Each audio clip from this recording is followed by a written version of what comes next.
Welcome friends, स्वागत है आप सभी का आपके अपने चैनल में जिसका नाम है काल। और काल एक्चुअली एक नॉलेज बेस्ड चैनल है दोस्तों।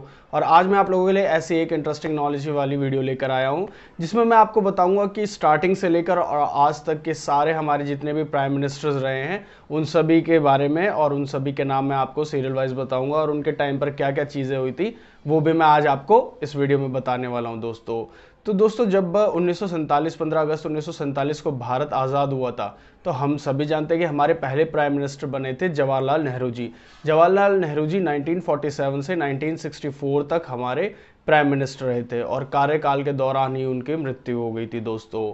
उसके बाद दूसरे जो प्राइम मिनिस्टर बने थे उनका नाम था गुलजारी लाल नंदा, जो कि 13 दिन के लिए ही प्राइम मिनिस्टर बन पाए थे। उनकी जो कार्यवाही थी वो दो बार वो हो चुकी थी रद्द, इस वजह से वो सिर्फ 13 दिन के लिए ही वो बन पाए थे प्राइम मिनिस्टर। इसलिए हम दूसरे जो हमारे भारत के प्राइम मिनिस्टर माना जाता है उनको लाल बहादुर शास्त्री जी को माना जाता है। जी हाँ, लाल बहादुर शास्त्री 1964 से 1966 तक उनकी सरकार रही थी, हमारे भारत के प्रधानमंत्री रहे थे जो जिन्हें दूसरे नंबर का माना जाता है। और इन्हीं के टाइम पर इन्होंने जय जवान जय किसान का नारा भी दिया था और ताशकंद समझौता भी 10 जनवरी 1966 को इन्हीं के टाइम पर हुआ था। और 11 जनवरी 1966 को इनकी रहस्यमय तरीके से दोस्तों मौत हो गई थी, मृत्यु हो गई थी इनकी। और उसके बाद जो हमारे तीसरे प्राइम मिनिस्टर थे, तीसरे प्राइम मिनिस्टर हमारे बने थे सॉरी तीसरे प्राइम मिनिस्टर थे हमारी इंदिरा गांधी जी। इंदिरा गांधी 1966 से 1977 तक प्राइम मिनिस्टर बनी, जो भारत की पहली प्रथम महिला प्रधानमंत्री थी। जी हाँ, और शिमला समझौता भी इन्हीं के टाइम पर हुआ था, जो इंडिया पाकिस्तान का था वो इन्हीं के टाइम पर हुआ था। और इमरजेंसी भी 1977 में इन्हीं के टाइम पर लगी थी। और बांग्लादेश का जन्म भी इन्हीं के टाइम पर हुआ था 1971 में, जब बांग्लादेश की जीत हुई थी भारत में तब वही इन्हीं के टाइम पर हुआ था।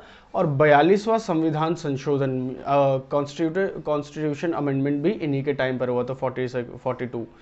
तो ये सारी चीज़ें इनके टाइम पर हुई थी दोस्तों जो कि हमारे भारत की चौथी प्रधानमंत्री थी, प्राइम मिनिस्टर थी और भारत की पहली महिला प्रथम प्रधानमंत्री बनी थी। उनके बाद आए थे मोरारजी देसाई।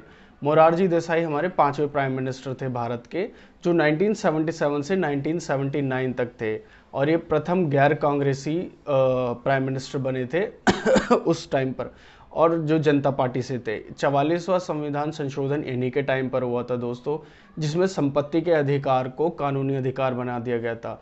जो हमारे फंडामेंटल राइट्स है उसमें पहले हमारे प्रॉपर्टी को भी उसी में डाला जाता था, संपत्ति के अधिकार को, लेकिन बाद में उसमें अमेंडमेंट कर कर उसको कानूनी अधिकार कर दिया गया था, जिस पर सरकार का अधिकार माना जाता है। जैसे कि आप देखते होंगे कि जब कोई नई चीज़ बनती है, ट्रेन बन रही हो या फिर कोई सरकारी काम चल रहा हो, उसके बीच में अगर कोई प्रॉपर्टी आती है तो उसके लिए आपको मुआवजा मिल जाता है, बदले में सरकार वो ज़मीन ले लेती है।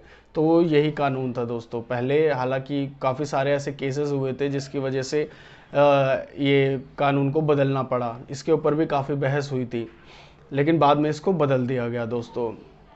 तो हमारे जो पांचवें प्राइम मिनिस्टर बने इसके बाद वो थे चौधरी चरण सिंह। चौधरी चरण सिंह 1979 से 1980 तक थे, ये जनता पार्टी से थे। फिर उसके बाद छठी जो प्राइम मिनिस्टर बने, छठी प्राइम मिनिस्टर बनी हमारी दोबारा से इंदिरा गांधी जी, जो 1980 में से 1984 तक रही अपने कार्य में। इन्हीं के टाइम पर 1980 में ऑपरेशन ब्लू स्टार हुआ था। जी हाँ, अगर आपको ऑपरेशन ब्लू स्टार के बारे में पता होगा, जो दंगे उसके बाद दंगे हुए थे और 1984 में ही इंदिरा गांधी जी की डेथ हो गई थी दोस्तों, मृत्यु हो गई थी। उसके बाद जो हमारे सातवें प्राइम मिनिस्टर बने वो थे राजीव गांधी जी। जी हाँ, राजीव गांधी जी 1984 से 1989 तक प्राइम मिनिस्टर रहे थे और ये पूरी बहुमत से जीते थे दोस्तों। और इन्हीं के टाइम पर ऐसा हुआ था 1989 में एक संशोधन किया गया था जिसमें वोटिंग एज को, मतलब वोट देने की एज को 18 साल कर दिया गया था। किस साल थी पहले वोट देने की एज, जिसे घटाकर फिर 18 साल कर दिया गया था। और दोस्तों एक और चीज़ मैं आप लोगों को बताना चाहूँगा कि बोफोर्स तोप घोटाला भी राजीव गांधी जी के टाइम पर ही हुआ था। और इसके बाद जो हमारे आठवें प्राइम मिनिस्टर बने थे उनका नाम था वीपी सिंह।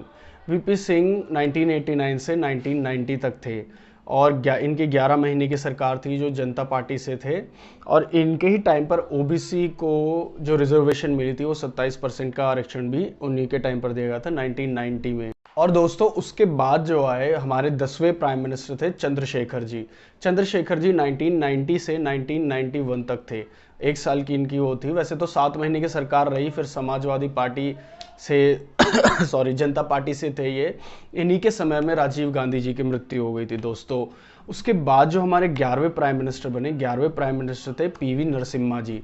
पीवी नरसिम्हा जी जो थे कांग्रेस से थे, और इन्हीं के टाइम पर जो है बहुत बड़ा एक इंसिडेंट हुआ था दोस्तों, जो कि बाबरी मस्जिद जो था इन्हीं के टाइम पर विध्वंस हुआ था। जी हाँ, बाबरी मस्जिद जो गिरा था वो इन्हीं के टाइम पर गिरा था दोस्तों। उसके बाद जो हमारे 12वें प्राइम मिनिस्टर थे वो थे अटल बिहारी वाजपेयी जी। अटल बिहारी वाजपेयी जी 1996 में आए थे, बट वो भी 13 दिन की सरकार थी उनकी। उसके बाद जो हमारे 13वें प्राइम मिनिस्टर बने, 13वें प्राइम मिनिस्टर थे एच.डी. देवगौड़ा जी।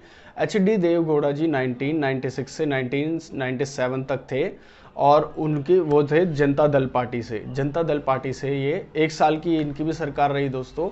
उसके बाद जो हमारे 14वें प्राइम मिनिस्टर आए, 14th प्राइम मिनिस्टर, वो थे इंद्र कुमार गुजराल। इंद्र कुमार गुजराल 1997 से 1998 तक थे, जनता दल पार्टी से थे ये। उसके बाद 15वें जो हमारे आए वो थे अटल बिहारी वाजपेयी जी। अटल बिहारी वाजपेयी जी 1998 से 2004 तक थे, माफ़ कीजिएगा, 2004 तक थे, और ये बीजेपी से थे। और आप जानते हैं कि इन्हीं के टाइम पर जो एक कारगिल था, कारगिल युद्ध भी इन्हीं के टाइम पर हुआ था 26 जुलाई 1999 में, जो आज जिसे हम आज विजय दिवस के उस रूप में मनाते हैं। और पोटा एक्ट भी इन्हीं के ही टाइम पर वो होता पास हुआ था। और ये थे हमारे 15वें प्राइम मिनिस्टर। उसके बाद 16वें प्राइम मिनिस्टर जो थे हमारे श्री मनमोहन सिंह जी थे, 16वें प्राइम मिनिस्टर। और मनमोहन सिंह जी इससे पहले हमारे वित्त मंत्री भी रह चुके थे, और साथ ही साथ हमारे ये सॉरी गवर्नर भी रह चुके थे आरबीआई के, और ये 2004 से 2014 तक थे दोस्तों। उसके बाद हमारे 17वें जो प्राइम मिनिस्टर आए 2014 में, वो थे प्राइम मिनिस्टर मोदी जी, नरेंद्र मोदी जी हमारे 2014 से प्रेजेंट तक अभी तक के प्राइम मिनिस्टर हैं दोस्तों। तो ये थी कुछ लिस्ट दोस्तों जो हमारे प्राइम मिनिस्टर की थी, और उनके टाइम की जो जानकारियां थी वो भी मैंने आपको दी। अब मैं कुछ एक छोटी सी जानकारी आप लोगों को और शेयर करना चाहूँगा दोस्तों। बात यह है कि मनमोहन सिंह, आज मैं आप लोगों को थोड़े से फैक्ट्स भी बताता हूँ। मनमोहन सिंह जी इकलौते ऐसे हमारे प्राइम मिनिस्टर हैं जिनकी अभी प्रेजेंट में जो करेंसी चल रही है उन पर सिग्नेचर चलते हैं। जी हाँ, अभी भी सिग्नेचर उनके काफ़ी सारे नोट पर, करेंसी पर, इंडियन करेंसी पर चलते हैं। और जवाहरलाल नेहरू जी जो है दोस्तों, वो हमारे सबसे लंबे समय तक कार्यकाल जिनका रहा प्राइम मिनिस्टर का, वो ये थे जवाहरलाल नेहरू जी।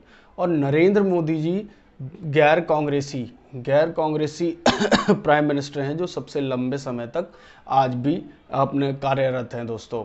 और Rajiv Gandhi ji youngest prime minister of India थे दोस्तों। जी हाँ, सबसे कम उम्र में ही वो प्राइम मिनिस्टर बन गए थे। और प्राइम मिनिस्टर को दोस्तों जो शपथ होती है वो शपथ दिलाते हैं हमारे राष्ट्रपति, जो प्रेसिडेंट ऑफ इंडिया होते हैं। प्रेसिडेंट ऑफ इंडिया ही उनको शपथ दिलाते हैं। और हमारे फर्स्ट जो सिटीजन ऑफ इंडिया होते हैं वो हमारे प्रेसिडेंट ही होते हैं। और सेकंड जो हमारे सिटीजन होते हैं वो हैं वो वाइस प्रेसिडेंट होते हैं।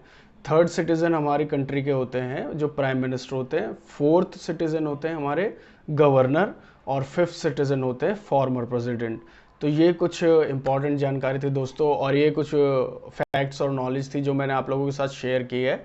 अगर वीडियो अच्छी लगी तो इसको लाइक कीजिएगा, चैनल को सब्सक्राइब कीजिएगा, और दोस्तों के साथ इसको ज़्यादा से ज़्यादा लोगों के साथ शेयर कीजिएगा दोस्तों। जय हिंद।